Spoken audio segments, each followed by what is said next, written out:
1, 2, 3. Hindi pa ako nakasakay kasi ano.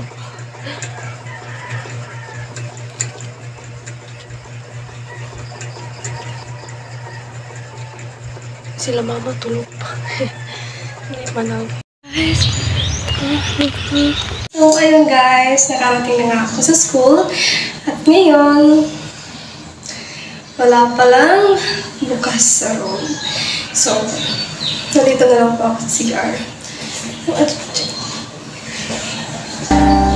Check mo na tayo guys. Narin ka ba?